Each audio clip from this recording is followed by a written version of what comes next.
C'est les petits oignons de Golo. On peut les acheter aussi surgelés, des tout petits. Là. Voilà, c'est évite de les éplucher. C'est des gros lots. Voilà.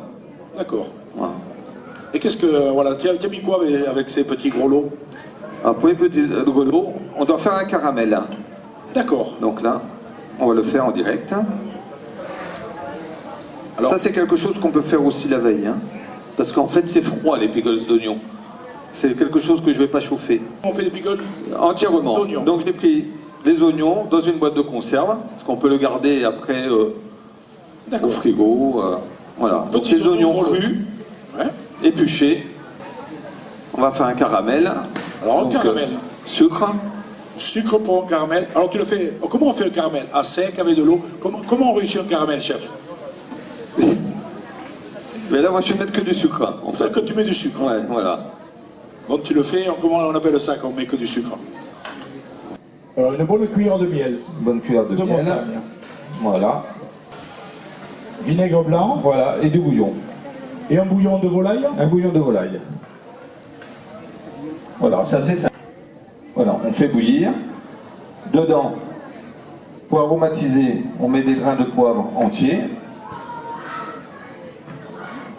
Et une feuille de laurier.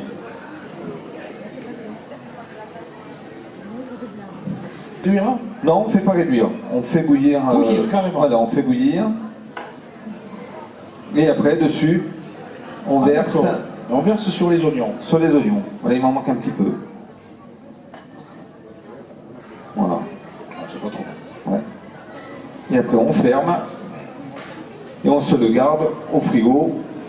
Et pour qu'il se parfume et qu'il change de couleur. Alors après, vous voyez avec la caméra, il faut le laisser combien, voilà. Philippe? Après, ça change de couleur. Ça...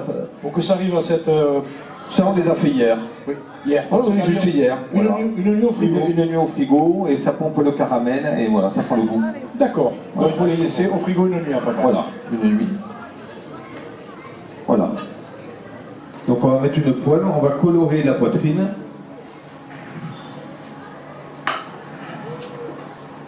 Bon, j'ai commencé déjà un peu à colorer à l'avance parce que c'est très long. Il faut vraiment que ça soit un feu doux et que ça vienne de loin. Parce que le miel, le vinaigre, ça a tendance à brûler très vite. D'accord, c'est-à-dire qu'il faut le... Voilà, là je vais mettre au minimum, tu vois. Le faire doucement et le faire cuire. Oui, là, pour c'est des assiettes. Là pour le moment c'est le chef, mais après c'est toi qui vas dresser. C'est une recette que nos amis qui te regardent là peuvent réaliser quand même sur place. Oui. C'est peut-être un peu long, mais c'est pas si compliqué que ça. Non, c'est pas si compliqué, non. Il faut juste avoir les bons produits. Voilà. Oui, ça va bien. Ouais, le lendemain, on est tranquille, on n'a plus qu'à dresser, à faire réchauffer et à dresser.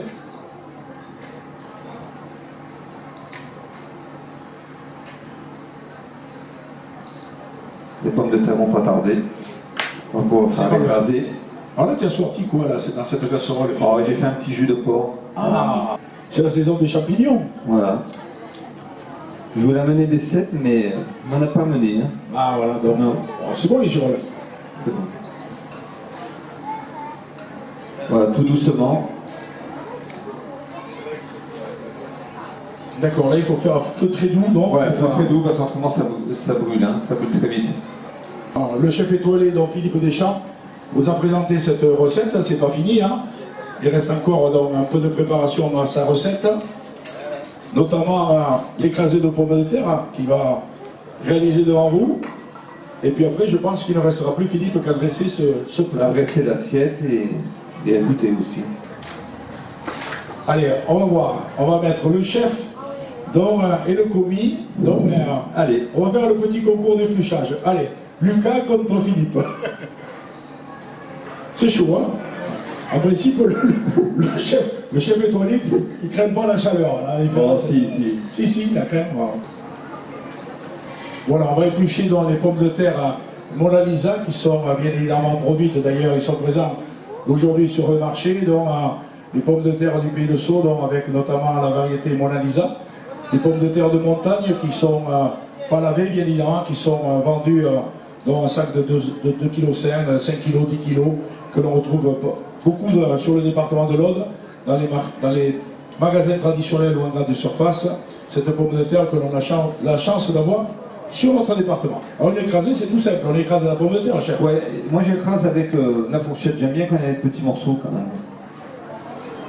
Un petit écrasé de pomme de terre, À la fourchette, là. Oui. L'huile d'olive. Un peu d'huile d'olive, mais une petite larmette, mais généreuse quand même. Oui.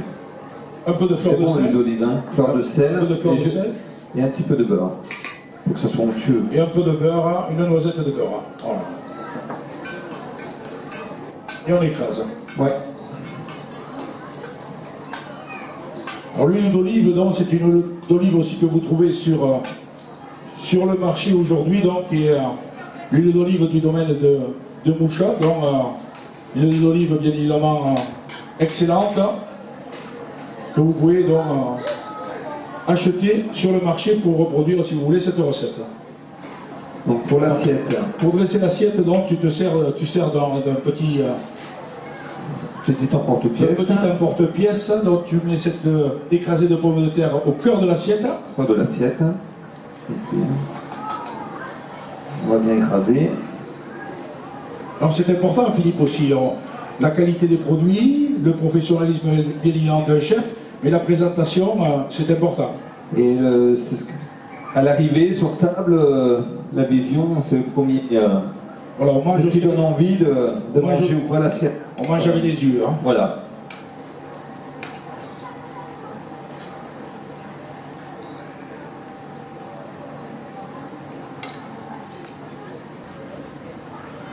Voilà, là tu mets quelques petits oignons donc,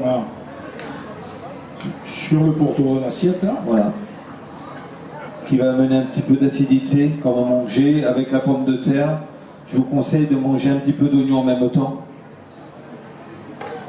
D'accord, ça fait partie de la recette. De la recette. Quelques petites girolles. Oui.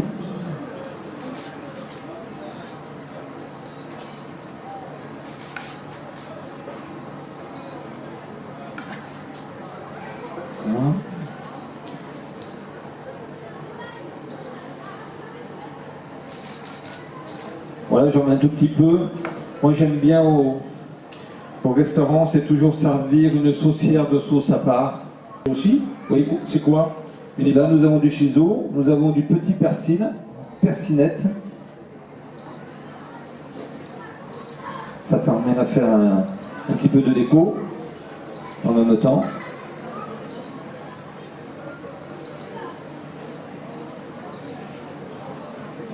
Ah, donc on peut applaudir très fort le chef étoilé Philippe Deschamps, chef une étoile au guide Michelin au domaine de Riac à Carcassonne, qui nous fait le plaisir de venir aujourd'hui sur cette opération de promotion des produits agricoles, bien évidemment de la Haute-Vallée.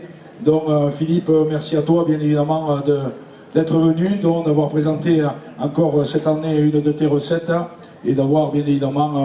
Allez, madame. On continue. Les goûts sont très bons, les parfums, ça a rien, dans l'association des différents produits, c'est très bon, monsieur. Ça vous plaît? Parfait. Alors, la viande fondante et le goût du pickles par-dessus, là, c'est impeccable. Alors, chef, on me dit, chef, la viande, donc, excellente. Le petit goût des pickles, un peu, donc, voilà, ça amène vraiment l'ensemble de cette recette. Donc, les différents goûts et saveurs, donc, ont l'air d'être très appréciés par nos amis du public. Hein. Voilà, donc,